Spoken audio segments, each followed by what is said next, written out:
Hello दोस्तों, Phoenix history circle में आप लोग का स्वागत है। तो जैसे कि आप लोग जानते हैं कि हम लोग जो है साइंस में बायोलॉजी पढ़ रहे थे, और बायोलॉजी में एक चैप्टर था जेनेटिक्स, यानी अनुवांशिकी। और ये चैप्टर का हम लोग मैक्सिमम पार्ट, जो थ्योरी वाला पार्ट है, वो हम लोग पढ़ चुके हैं। ठीक है। अब हम लोग इसका जो है कुछ प्रीवियस ईयर क्वेश्चन पढ़ेंगे। देखिए, जो थ्योरी वाला क्लास नहीं किए हैं, इसमें दो तीन क्लास जो बहुत ही इंपॉर्टेंट है, वो आपको देखना चाहिए, करना चाहिए। ठीक है, अगर वही समझ में आएगा तो फिर जो है अभी आगे जो है समझने में दिक्कत होगा। वैसे हम प्रीवियस ईयर क्वेश्चन में भी जो है मैक्सिमम जो कॉन्सेप्ट वाला पार्ट बताने का, समझाने की कोशिश करते हैं। इसका वैसे एक पहला जो वीडियो है, बेसिक कॉन्सेप्ट के नाम से, बेसिक कॉन्सेप्ट है ना, अनुवांशिकी, जेनेटिक्स बेसिक कॉन्सेप्ट के नाम से एक वीडियो है, वो आप देख सकते हैं। इसका लिंक जो है डिस्क्रिप्शन बॉक्स में डाल देंगे, आप जरूर देखिए। तो चलिए, और ये जो प्रीवियस ईयर क्वेश्चन आप कराती है, एनसीईआरटी बेस्ड रहता है। ठीक है, इससे एक फायदा ये होगा कि जो क्वेश्चन हम पढ़े हैं उससे जो है जितना भी कॉन्सेप्ट है वो बिल्कुल एकदम क्लियर हो जाए। और दूसरा, ये क्वेश्चन जो है आरआरबी एनटीपीसी मैंने रेलवे से रिलेटेड है ये। ठीक है। चलिए, तो पहला क्वेश्चन है सही कथन का पहचान करना है। तो पहला कथन है कि एक्स गुणसूत्र वाले शुक्राणुओं में 23 गुणसूत्र होते हैं, जबकि वाई गुणसूत्र वाले शुक्राणुओं में 22 गुणसूत्र होते हैं। ठीक। दूसरा ऑप्शन है एक्स गुणसूत्र वाले शुक्राणु में 22 गुणसूत्र होते हैं, वाई में गुणसूत्र वाले शुक्राणु में भी 22 गुणसूत्र होते हैं। और तीसरा ऑप्शन है कि एक्स गुणसूत्र वाले शुक्राणुओं में 22 गुणसूत्र होते हैं, जबकि वाई गुणसूत्र शुक्राणुओं में 23 गुणसूत्र होते हैं। और डी है एक्स गुणसूत्र वाले शुक्राणुओं में 23 गुणसूत्र होते हैं, और वाई गुणसूत्र वाले शुक्राणुओं में 23 गुणसूत्र होते हैं। तो आप देखिए यहाँ पर इसको कॉन्सेप्ट समझ लीजिए। पहला वीडियो जो बता उसी में बताएं कि मानव में जो गुणसूत्र हैं, इसकी कुल संख्या कितनी है? 46। या इसको लिखते हैं 23 जोड़ा। और इस 23 में से 22 जोड़ा या 44, ये क्या है? ये है ऑटोसोम, ऑटोसोम कहते हैं। और एक जोड़ा या दो, दो पीस, ये क्या है? ये है सेक्स क्रोमोसोम, माने लिंग गुणसूत्र। क्या है ये लिंग गुणसूत्र है। ठीक है। अब देखिए, कह रहा कि ये चूंकि 46 है नंबर, तो माता और पिता से 23 23 नंबर आता है, तो एक्स होता है 23 और वाई भी होता है 23, 50 50 होगा। इसका आंसर हो जाएगा डी। ठीक। नेक्स्ट आइए, जीन। देखिए, जीन का कॉन्सेप्ट आपको बताते हैं, ये डीएनए का जो है फंक्शनल यूनिट है, मतलब डीएनए का एक सिगमेंट है, जहाँ कोड के रूप में सूचना जो है एकत्रित रहता है। ठीक है। और डीएनए क्या है? तो डीएनए से ही मिल के बनता है क्या? गुणसूत्र। चलिए, तो जीन जो है खाली स्थान की गतिविधि के माध्यम से लक्षणों को नियंत्रित करता है, ट्रेट्स को नियंत्रित करता है। तो किसके माध्यम से? तो जीन जो है हार्मोन के से मिलकर जो है इसका जो है क्या करता है? गतिविधियों को नियंत्रित करता है।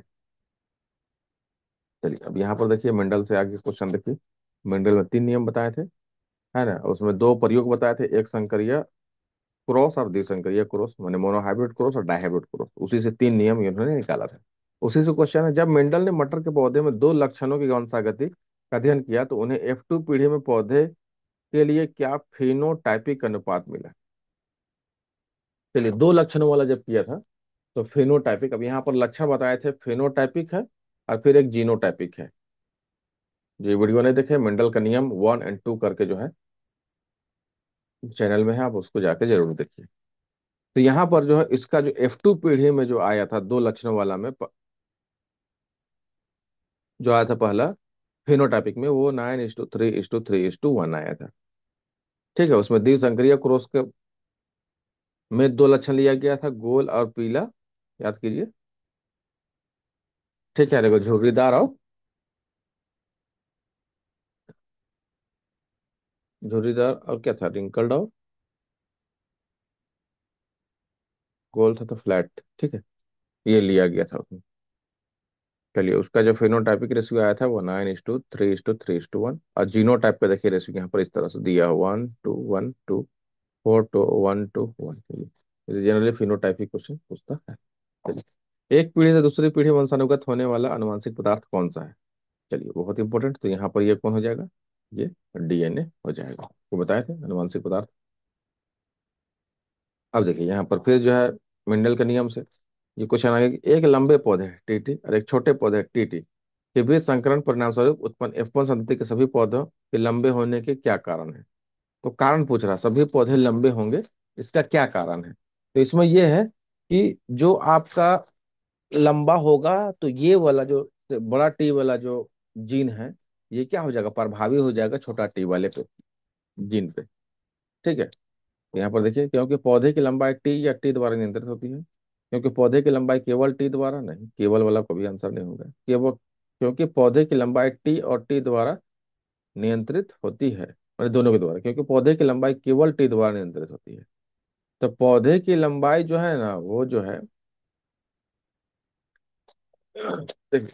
टी सिर्फ रहेगा तो टी, टी तो लंबा ही करेगा, लेकिन अगर ये रहेगा तो ये क्या करेगा? ये बौना करेगा। ये लंबा है, ये बौना है, छोटा पौधा है। तो केवल टी ही जो है उसको डिफाइन कर सकता है कि वो लंबा होगा या नहीं होगा। इसलिए इसका आंसर क्या हो जाएगा? डी होगा। क्योंकि टी और टी से देखिए इस तरह से जो बनता है, एक ये बनेगा, और फिर इसी को जब हम लोग सेल्फ पोलिनेट कराते हैं तो यहाँ से पहला टी टी बनेगा, फिर टी और टी बनेगा, फिर टी और टी बनेगा, और फिर टी और टी बनता है। तो यहाँ जहां जहां टी है, ये पौधा जो है क्या हो जाएगा? लंबा हो जाएगा। ये वाला क्या हो जाएगा? छोटा या बौना हो जाएगा। ये आपको मेंडल का नियम वाला जो है वीडियो, उसमें आपको बताए हैं। चलिए नेक्स्ट है, निम्नलिखित में लिंग गुणसूत्रों का एक पूर्ण युग्म मौजूद है। लिंग गुणसूत्रों मैंने सेक्स क्रोमोसोम का एक पूर्ण युग्म, एक पूर्ण जोड़ा जो है मौजूद है, किसमें है? तो मानव मादाओं में है लिंग। तो एक्स और वाई होता है सेक्स क्रोमोसोम, आपको याद होगा, आपको बताए थे लिंग डिटर्मिन, लिंग निर्धारण में, है ना, सेक्स डिटर्मिनेशन का जो वीडियो है उसमें आपको ये वाला बात आपको बताए थे। चलिए, निम्नलिखित में से किसे अनुवांशिकी का जनक कहा जाता है? ये बहुत इंपॉर्टेंट क्वेश्चन है, तो कईयों बार आए हैं। ग्रेगर जोहान मेंडल को कहा जाता है। ठीक है, सामान्य मानव कोशिका में 46 गुणसूत्र होते हैं, बिल्कुल सही है, वही बताएं। जबकि जनन कोशिका में खाली स्थान होते हैं। तो जनन कोशिका में क्या होते हैं? मतलब 46 होते हैं मानव कोशिका में, तो जनन कोशिका में कितना होगा? जनन कोशिका में इसका ठीक आधा होगा। क्योंकि कोशिका का विभाजन होता है तो उससे आधा क्रोम नंबर ऑफ क्रोमोसोम जो है उसमें जनन कोशिका में चला जाता है। तो माता से आधा, पिता से आधा आता है, इसलिए उसको शुरू में 23 ही गुणसूत्र कहा जाता है। यहाँ पर देखिए लिखा हुआ, मानव कोशिका में 46, जबकि जनन कोशिका में 23 होते हैं। गुणसूत्र पर बहुत से जीन स्थित होते हैं। अब इधर आगे तो लिखा, चलिए। जीनों के कुछ लक्षणों का उल्लेख नीचे किया गया है, कौन सा विकल्प जीनों के गलत लक्षणों को दर्शाता है?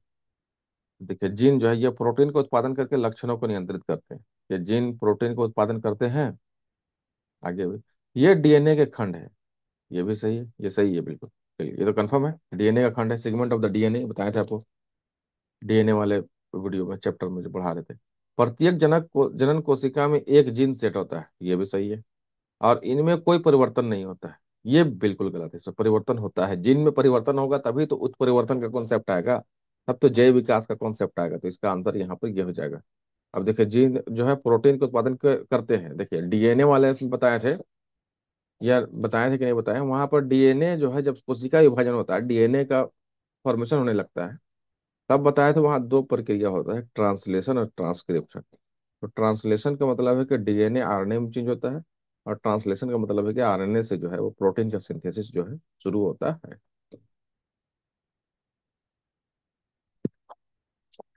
ठीक है, तो आप अगर डीएनए के लिए एक जो है अलग से जो है वीडियो बनाया गया है, आप उस वीडियो को जो है जाके पूरा देखिए, उसमें डीएनए का पूरा कॉन्सेप्ट के साथ जो है उसमें समझाया गया है।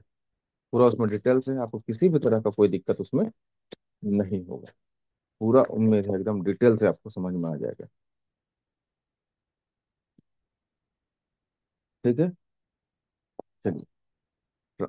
सॉरी, अच्छा, ट्रांसक्रिप्शन में डीएनए से आरएनए चेंज होता है, और ट्रांसलेशन में होता है कि आरएनए फिर जो है प्रोटीन सिंथेसिस की प्रक्रिया शुरू करता है। देखिए डीएनए में यहाँ पर ना दो प्रक्रिया है, डीएनए जब बनने लगता है तब, क्योंकि डीएनए कब बनता है? जब कोशिका विभाजन शुरू होता है। तो डीएनए में क्या होता है? एक होता है ट्रांसक्रिप्शन, ट्रांसक्रिप्शन ट्रांसक्रिप्शन में क्या होगा, डीएनए से जो है ना आरएनए चेंज होगा, डीएनए आरएनए में चेंज होगा। फिर होगा ट्रांसलेशन। ट्रांसलेशन में क्या होगा, आरएनए में एक है एम आरएनए। देखिए आरएनए का तीन टाइप बताए थे, एम आरएनए, टी आरएनए और इस तरह से तीन आरएनए बताए हैं, आर आरएनए। तो एम आरएनए क्या करेगा, प्रोटीन का जो है क्या करेगा, संश्लेषण करेगा, प्रोटीन का सिंथेसिस करेगा। ठीक है। चलिए, तो ये तो हो गया थोड़ा सा यहाँ पर कुछ बेसिक बात। थोड़ा थोड़ा रिवीजन भी कराते जाएंगे, टेंशन नहीं लेना है। ठीक है, चलिए।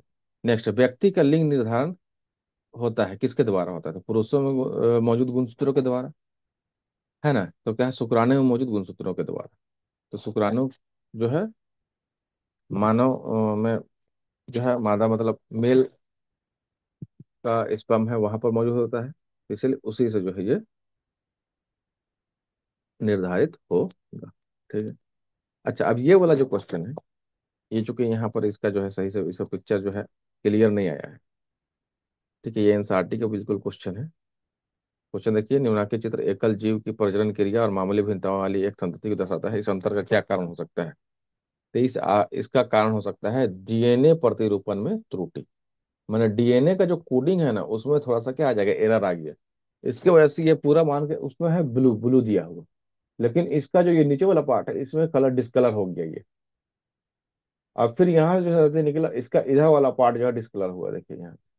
और फिर इसका में जो है दोनों में ये वाला पार्ट भी डिस्कलर हुआ, ये वाला भी, और इसका कुछ बॉडी भी थोड़ा डिस्कलर हुआ है। आप एनसीईआरटी का अगर बुक का फिगर देखिए कलर वाला में, ये आपको बिल्कुल समझ में आ जाएगा। और ये होता है डीएनए में, है ना, कि कोड में चाहे बदलाव परिवर्तन के कारण या उसमें एरर आने के कारण, उसके कारण ये सब होता है। चाहे कोई भी वंशानुगत परिवर्तन कभी भी होगा एक पीढ़ी से पीढ़ी में, उसका मुख्य कारण है गुणसूत्रों में परिवर्तन या डीएनए में परिवर्तन या फिर जीन परिवर्तन। ये तीनों जो है एक दूसरे से जुड़ा हुआ चीज है। ये तीनों का कॉन्सेप्ट बिल्कुल बेसिक आपको समझाया है। चलिए, वंशागति के नियमों को प्राप्त करने मेंडल की सफलता के पीछे मुख्य कारण क्या था। तीनों ने क्या किया था, एक बार में एक ही जो है ना गुण को लेकर प्रयोग किया था। देखिए उन्होंने अपने संकलन में एक बार में केवल एक ही लक्षण का अध्ययन किया, बिल्कुल सही। उन्होंने ऐसे जनक को चुना जो एक समान थे, बिल्कुल ये गलत है। ऐसे जनक उन्होंने सिर्फ मटर को ही चुना था। उन्होंने मटर के पौधे का चयन किया, वो तो किया ही था। उन्होंने मटर प्रत्येक पीढ़ी में एक विशेष लक्षण दर्शाने वाले बेस्ट जीवों की गणना की थी। नहीं, ऐसा नहीं, ये मेन इसका ये मुख्य कारण था कि एक टाइम में ना एक, इसलिए उसको लगभग 7 से 10 साल का आसपास उसको पूरा टाइम लगा था इस पूरा वंशानुगति को समझने के लिए, पूरा मोनो हाइब्रिड और डाई हाइब्रिड क्रॉस को पूरा रिजल्ट देखने के लिए लगभग जो है 10 साल के आसपास उनको जो है टाइम लगा, उससे ज्यादा ही लगा।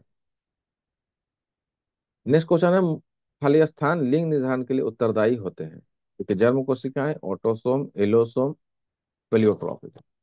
तो इसका जो है आंसर है, देखिए एलोसोम। ये एक नया चीज आपको यहाँ पर देखने को मिलेगा। ठीक है। तो लिंग निर्धारण में आपको बताए थे कि लिंग गुणसूत्र या सेक्स क्रोमोसोम का जो है यहाँ पर होता है मुख्य भूमिका, लेकिन सेक्स क्रोमोसोम को ही जो है एलोसोम्स कहते हैं। ठीक है, देखिए एलोसोम्स मानव सेक्स क्रोमोसोम एलोसोम की एक विशिष्ट जोड़ी है, जो एक सामान्य ऑटोसोम के रूप में ये रूप, आकार या व्यवहार में भिन्न होता है। मनुष्य में 46 गुणसूत्रों में 23 जोड़ा होता है, जिसमें 22 जोड़ा क्या होता है, ऑटोसोम होता है। और 23वां जोड़ा एक्स वाई एलोसोम होता है। ये इसी को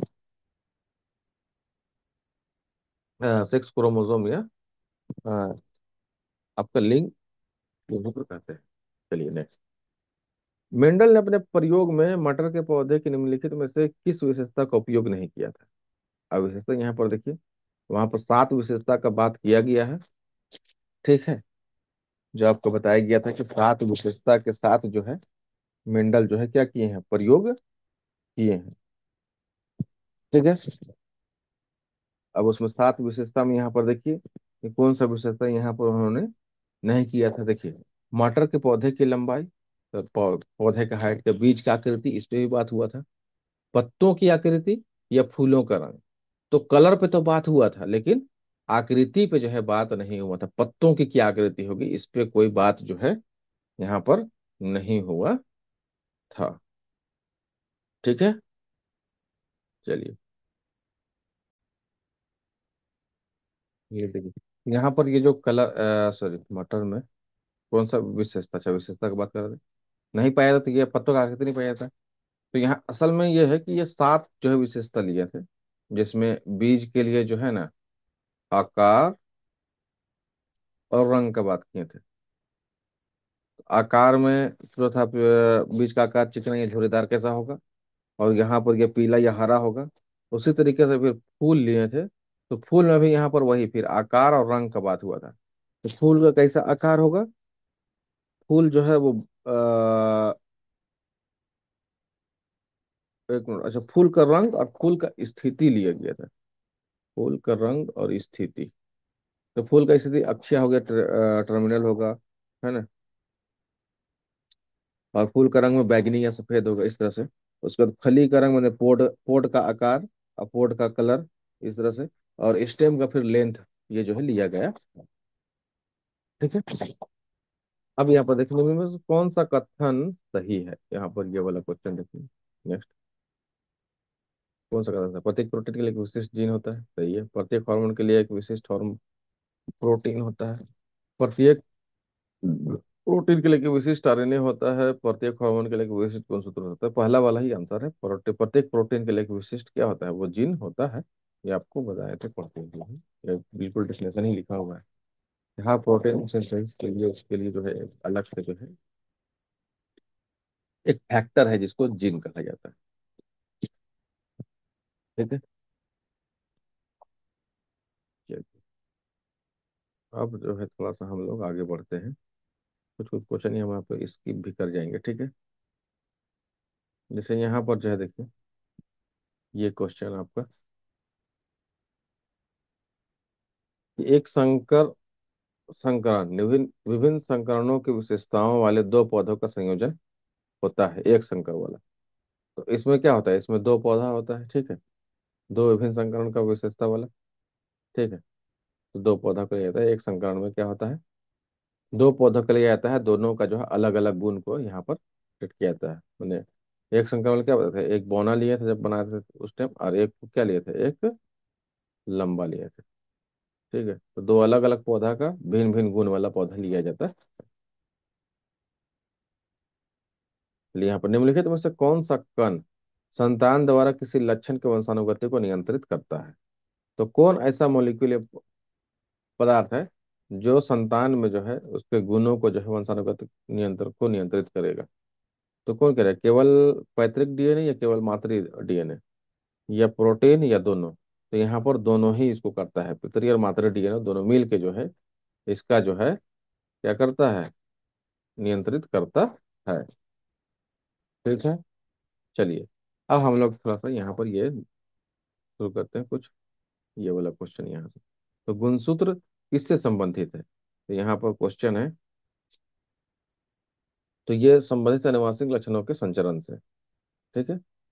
चलिए नेक्स्ट आइए, उस बिंदु का क्या नाम है जिस पर क्रोमोसोम में क्रोमेटिड जुड़ते हैं।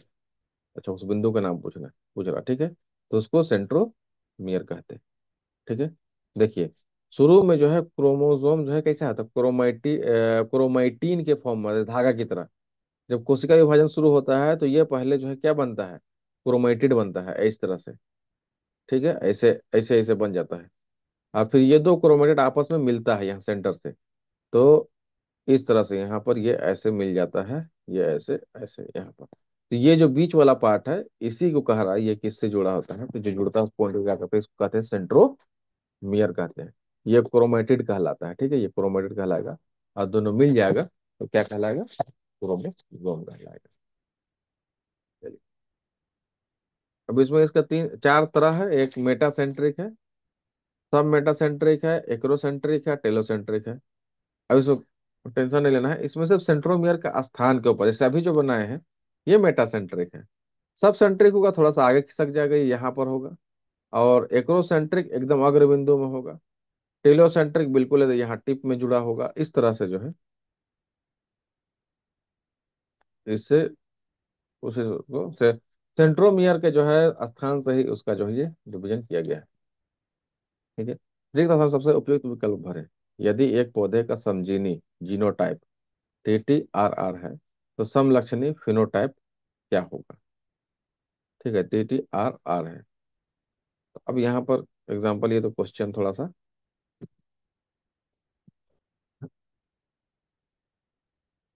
इसमें हो सकता है कुछ छूट गया होगा, लेकिन ऐसे अगर दे देगा तो फिर आपको बता पाना थोड़ा सा मुश्किल है। कुछ टी देखिए, ये वाला जो है ना, ये बौना हो जाएगा, वाला बात तब लंबा नहीं होगा, क्योंकि और ये आर जो है, आर होता है राउंड के लिए, गोल के लिए, और ये होता है रिंकल के लिए, छोटा वाला। तो आर वाला जो है गोल है और ये वाला बौना है, तो बौना और गोल इसका होना चाहिए आंसर। देखिए इसका सी आंसर होगा। ठीक है। तो आपको जो देव शंकरन क्रॉस पढ़ाए थे, उसमें मेंडल का जो नियम है, उसी से ये वाला पूरा आएगा। देखिए, मटर के पौधे में पाया जाने वाला गुण निम्नलिखित में से कौन सा सही नहीं है? जोड़ीदार बीज, गोल फली, ठीक है, हरी फली, गोल बीज, तो अभी बताए थे। फली में जो है कैसा था, गोल उल तक था कुछ? नहीं था। फली में तब फूला हुआ था या संकुचित? ठीक है, तो इसका आंसर उम्मीद है ये सी होना चाहिए।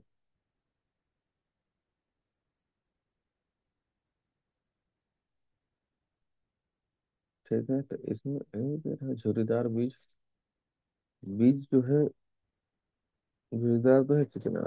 मैं आंसर क्या दिया है देखिए, बीज का आकार गोल और झुर्रीदार। अच्छा, बीज का आकार जो है झुर्रीदार लक्षण है, इसमें दे दिया है, लेकिन वो सी होगा इसका आंसर। ठीक है, ये गलत है। आनुवांशिक सामग्री के वाहक कौन है? तो ये कौन है इसका? जीन होता है इसका वाहक।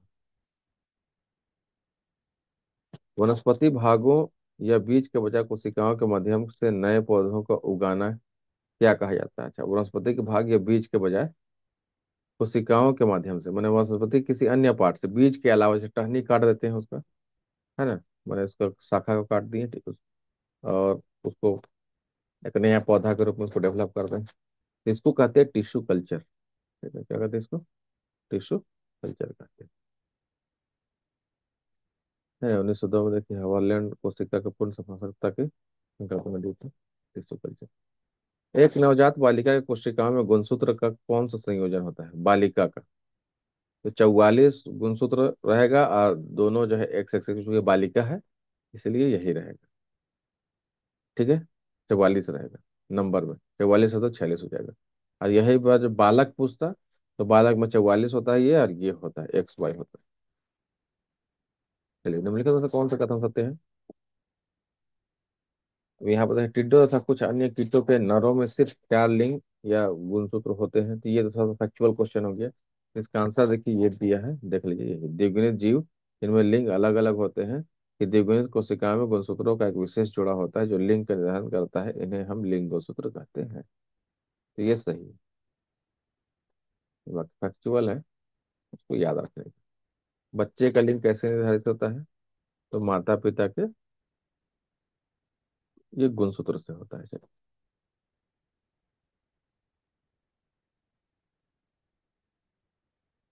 चलिए, यहाँ पर देखिए, आनुवांशिक लक्षणों के जीन समूह को कहते हैं, तो इसको कहते हैं जीनो टाइप, लक्षण इसको कहते हैं।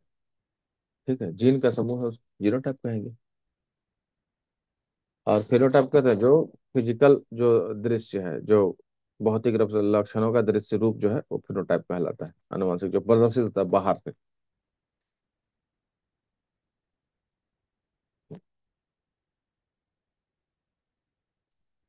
अब यहाँ पर देखिए, लैंगिक प्रजनन में खाली स्थान शामिल होते हैं। तो लैंगिक प्रजनन में विपरीत लिंगों के दो जनक, विपरीत लिंग होना चाहिए, दो जनक होना चाहिए, मेल एंड फीमेल, वो शामिल होते हैं। चलिए, ये क्वेश्चन में देख लीजिए, निम्नलिखित में से कौन सा कथन सत्य है? तो पहला देखिए, मानव में 46 गुण पाए जाते हैं, जिसमें 42 गलत, 44 है ना। चलिए, ये गलत हो गई। जेनेटिक शब्द जेडी वाटसन द्वारा 1906 में दिया गया था, ये फैक्चुअल हो गया थोड़ा सा। मेंडल पहले वैज्ञानिक थे जिन्होंने जीन को आनुवंशिकता के रूप में 1886 में देखा। और एक डीएनए अणु दो पोलियोन्यूक्लियोटाइड रज्जु कोण जैसे एक घुमावदार सीढ़ी का बना होता है। इसका डी आंसर होगा। मेंडल पहले वैज्ञानिक नहीं थे, इससे पहले वैज्ञानिक लोग जो है आनुवंशिकता से संबंधित जो है सब का अध्ययन कर चुके हैं। ठीक है, चलिए, देखिए यहाँ एक मादा युग्मक में खाली स्थान क्रोमोसोम होता है, तो कितना होता है? 23।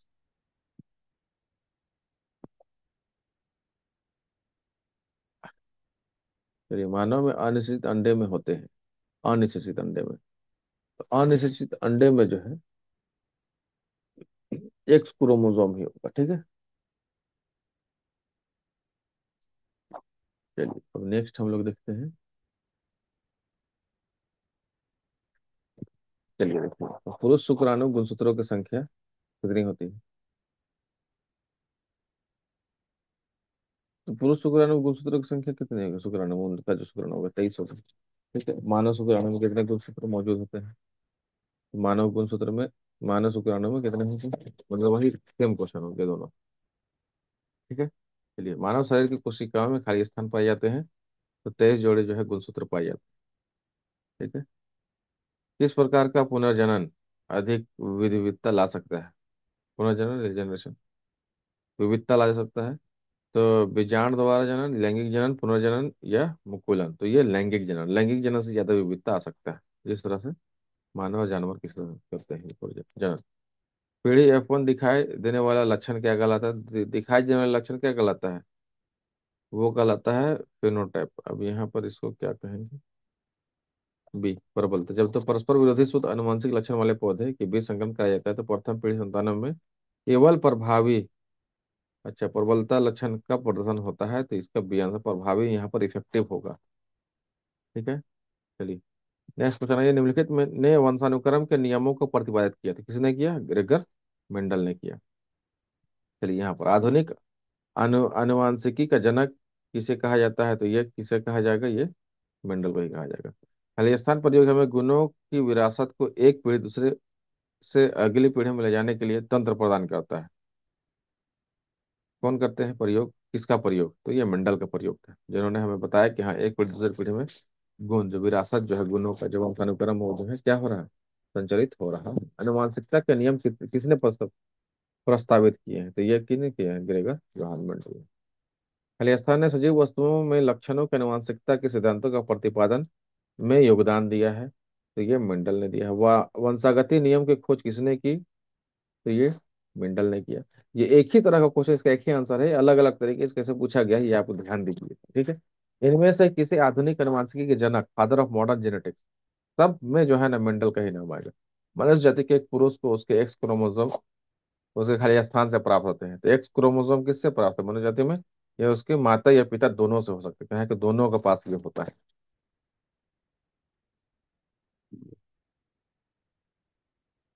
ठीक है, चलिए। बच्चों का लिंग खाली स्थान से प्राप्त होने वाले में सर्वोत्तम गुणसूत्र तो निर्धारित होता है, तो ये पिता से प्राप्त होने वाले गुणसूत्र से प्राप्त होता है। मतलब निर्धारित होता है कि वो बच्चा बालक होगा या बालिका होगी।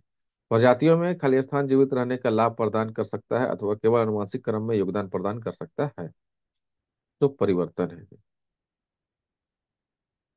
परिवर्तन ही उसको जो जीवित रहने के लिए जो है प्रेरित कर सकते हैं। माता पिता से संतान में शारीरिक या मानसिक गुणों के संचरण को क्या कहते हैं? ये इसको कहते हैं आनुवंशिकता। निम्नलिखित रोगों में से कौन सा एक आनुवंशिक विकार है?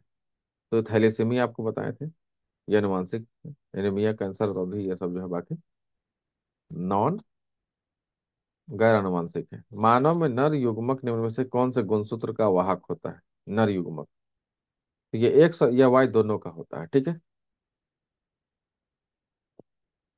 चलिए, अब जो है यहाँ पर नेक्स्ट क्वेश्चन हम लोग देखते हैं, जीन उत्परिवर्तन निम्न में से किसके कारण होता है? तो जीन में उत्परिवर्तन किसके कारण होगा? ये जो होगा नाइट्रोजन क्षारों के अनुक्रम में परिवर्तन के कारण।